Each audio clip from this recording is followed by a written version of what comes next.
Hello friends, good morning. चलिए जानते हैं देश और दुनिया की तमाम छोटी बड़ी खबरें, जिसमें सोना चांदी, मौसम और राजनीति से जुड़ी बड़ी खबरें आपको बताएंगे सिर्फ 5 मिनट में। लेकिन उससे पहले वीडियो को लाइक जरूर करें और चैनल पर नए हैं तो चैनल को भी सब्सक्राइब कर लें। तो चलिए वीडियो को स्टार्ट करते हैं। प्रधानमंत्री नरेंद्र मोदी ने राजस्थान के पाली में एक बड़ी जनसभा को संबोधित किया। उन्होंने कहा कि आपके लिए कल्याण योजना लेकर आऊंगा, आपकी तपस्या का प्यार से कीमत चुकाऊंगा, यह मेरा वादा है।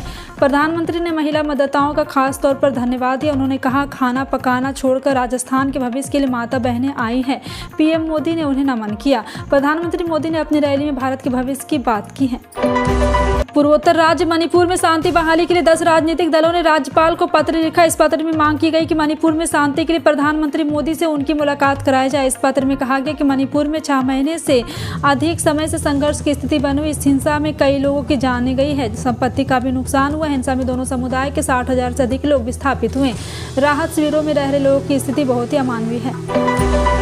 राजस्थान की लड़ाई बीजेपी और कांग्रेस दोनों के लिए करीब करीब एक जैसा ही लग रहा है और एक समझने की बात पीछे छोड़ दलों का अंदरूनी झगड़ा। जैसे बीजेपी नेतृत्व पूर्व मुख्यमंत्री वसुंधरा राजे से परेशान रहा, बिल्कुल वैसे ही कांग्रेस अलाकमान मुख्यमंत्री अशोक गहलोत और सचिन पायलट की खुलेआम चल रही लड़ाई से।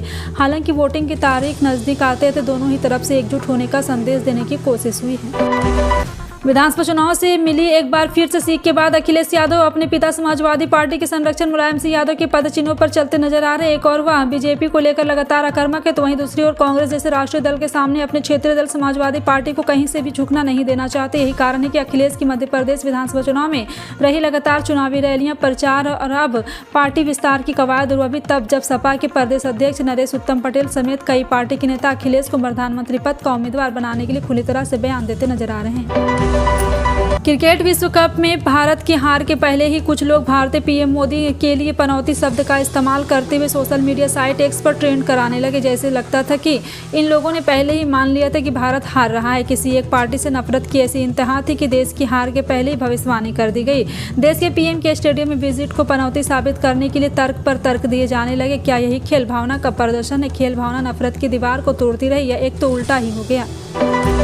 नेशनल ग्रीन ट्रिब्यूनल ने प्रदूषण और पराली जलाने के मुद्दे पर पंजाब सरकार को फिर फटकार लगाई है। एनजीटी ने प्रदूषण रोकने के लिए और पराली जलाने पर रोक लगाने के लिए पंजाब सरकार द्वारा उठाए जा रहे कदमों पर असंतोष जताया। एनजीटी ने कहा कि एनजीटी और सुप्रीम कोर्ट के हस्तक्षेप के बावजूद पराली में आग लगाने के 33,000 से अधिक घटनाएं दर्ज की गई हैं। रोहित शर्मा की कप्तानी वाली टीम इंडिया आईसीसी ट्रॉफी का सूखा खत्म नहीं कर सकी। भारत में खेले गए वनडे वर्ल्ड कप 2023 में टीम इंडिया ने दमदार खेल दिखाते हुए लगातार 10 जीत के साथ फाइनल में कदम रखा, लेकिन खिताबी मुकाबले में ऑस्ट्रेलिया से हार गई। रविवार को अहमदाबाद के नरेंद्र मोदी स्टेडियम में खेलने गए फाइनल मैच में ऑस्ट्रेलिया ने भारत को 6 विकेट से हरा दिया।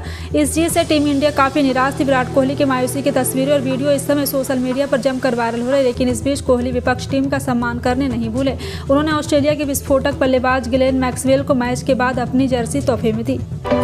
मुख्यमंत्री भगवंत सिंह मान के नेतृत्व में कैबिनेट ने 16वीं पंजाब विधानसभा का 5वां सत्र 28 और 29 नवंबर को बुलाने की मंजूरी दे दी। इस संबंध में फैसला यहां पंजाब सिविल सचिवालय मुख्यमंत्री के नेतृत्व में उनके दफ्तर में सोमवार को हुई मंत्रिमंडल की मीटिंग में मिल गया है।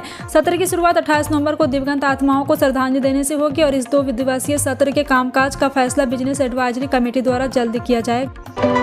राजस्थान में 25 नवंबर को विधानसभा चुनाव के लिए वोटिंग होनी है। प्रदेश में कांग्रेस और बीजेपी के बीच सीधा मुकाबला है। ऐसे में दोनों ही पार्टी के नेताओं के बीच जुबानी जंग जारी। इस बीच केंद्रीय मंत्री प्रहलाद जोशी ने प्रदेश की गहलोत सरकार पर जमकर निशाना साधा है।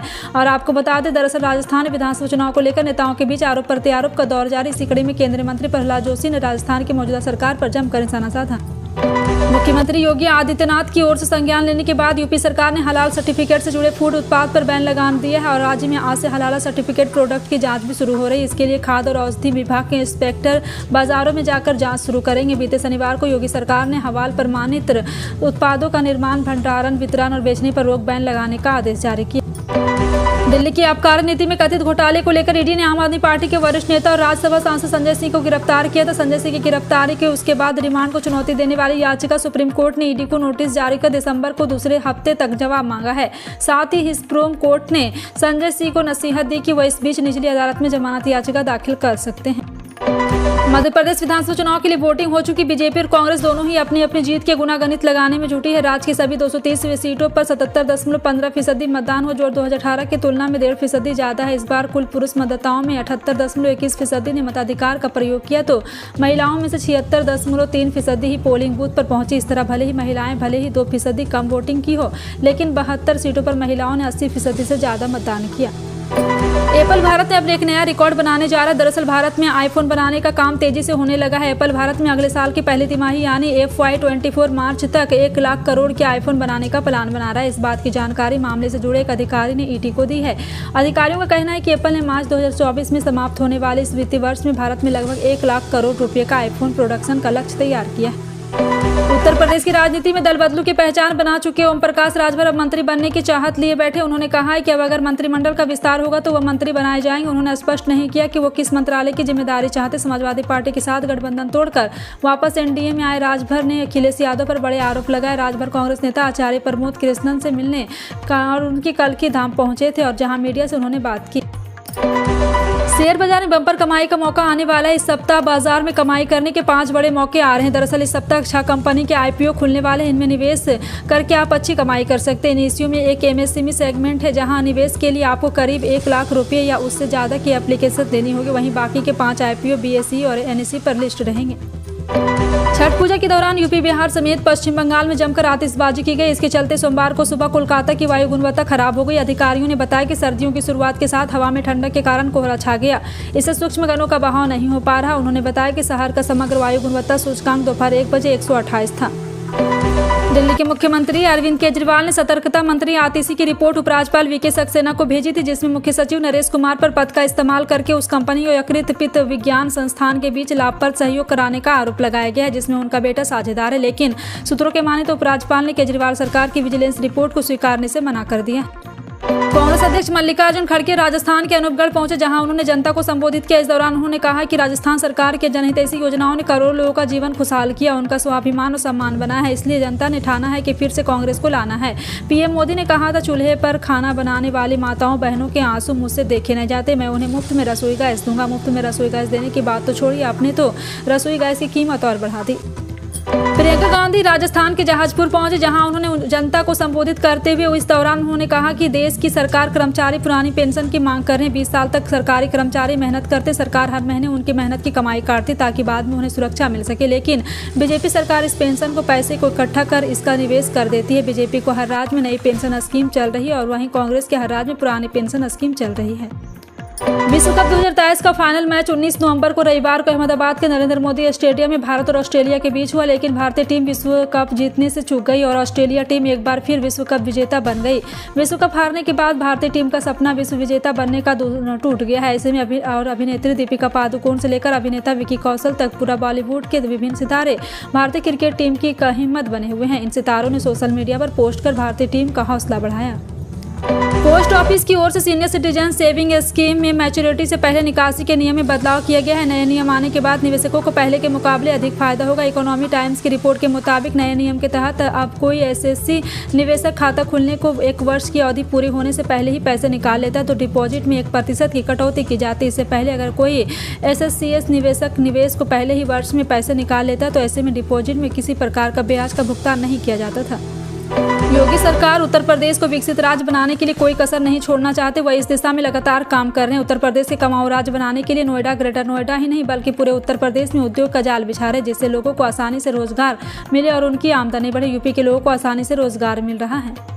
मुस्लिम देश मालदीव के नए राष्ट्रपति मोहम्मद मोइज़ू ने जब से शपथ ली है, तभी से वे भारत विरोधी ऐलान कर रहे। पहले उन्होंने मालदीव में भारतीय सेना के 77 जवानों को वापस भारत भेजने की बात कही। अब उन्होंने भारत के साथ 100 के करीब समझौते पर फिर से समीक्षा करने का ऐलान किया। मालदीव के एक वरिष्ठ अधिकारी ने रविवार को यह जानकारी दी। दरअसल मालदीव में नए राष्ट्रपति मोहम्मद मोइज़ू को चीन का समर्थन प्राप्त हुआ। चीन के इशारे पर चलते हुए भारत विरोधी ऐलान कर रहे हैं। भारतीय सराफा बाजार में 20 नवंबर 2023 की सुबह सोना और चांदी की कीमत में गिरावट दर्ज की गई। हालांकि सोना अब भी 61,000 रुपये प्रति 10 ग्राम के पार है। वहीं चांदी का भाव 72,000 रुपये प्रति किलो से अधिक है। राष्ट्रीय स्तर पर 999 शुद्धता वाले 24 कैरेट सोने का दाम 10 ग्राम सोने की कीमत 61,001 रुपये है, जबकि 999 शुद्धता वाली चांदी की कीमत 72,920 रुपये है। अंतर्राष्ट्रीय बाजार में कच्चे तेल की कीमत में कोई खास बदलाव नहीं दिख रहा है। सोमवार सुबह 6 बजे के करीब WTI क्रूड $75.95 प्रति बैरल पर बिक रहा, वहीं ब्रेंट क्रूड $80.64 प्रति पर ट्रेंड कर रहा। देश में तेल मार्केटिंग कंपनी ने पेट्रोल डीजल की ताज़ा रेट जारी कर दिए। भारत में हर सुबह 6 बजे ईंधन के दाम में संशोधन किया जाता है। 15 नवंबर 2023 को प्रधानमंत्री मोदी ने बिरसा मुंडा की जयंती के अवसर पर खूंटी झारखंड में पीएम किसान सम्मान निधि की योजना की 15वीं किस्त जारी किया। इस दौरान डीबीटी के माध्यम से देश भर में 8 करोड़ से ज्यादा किसानों को 2-2 हजार रुपये दिए गए। लेकिन आपको बता दें कि 15वीं किस्त के पैसे अगर आपके पास नहीं आए तो कई किसान जिन्होंने योजना में KYC और भूलेखों का सत्यापन नहीं कराया, उसके बाद भी उनके खाते 15वीं किस्त नहीं आया है। छत्तीसगढ़ में 2 चरणों में सभी 90 सीटों पर मतदान की प्रक्रिया खत्म हो चुकी है। अब 3 दिसंबर को होने वाले मतगणना का इंतजार है। इस बीच राज्य के कर्मचारी अधिकारी महंगाई भत्ता की मांग को लेकर फिर सक्रिय हो गए। कर्मचारी अधिकारी फेडरेशन ने भारत चुनाव आयोग और राज्य के मुख्य निर्वाचन पदाधिकारी को 4% महंगाई भत्ता देने की अनुमति देने का आग्रह किया। फेडरेशन के प्रांतीय संयोजक कमल वर्मा ने पत्र लिखकर आयोग को बताया कि राज्य सरकार की तरफ से भी इस संबंध में पत्र लिखा गया है। फिलहाल आपका इन सभी खबरों पर क्या कहना है, कमेंट सेक्शन में टाइप करके जरूर बताएं। इसी तरह की पल पल की अपडेट जानने के लिए जुड़े रहें आप अपने NTS न्यूज़ चैनल से। मिलते हैं अगली बड़ी खबर में, तब तक के लिए जय हिंद।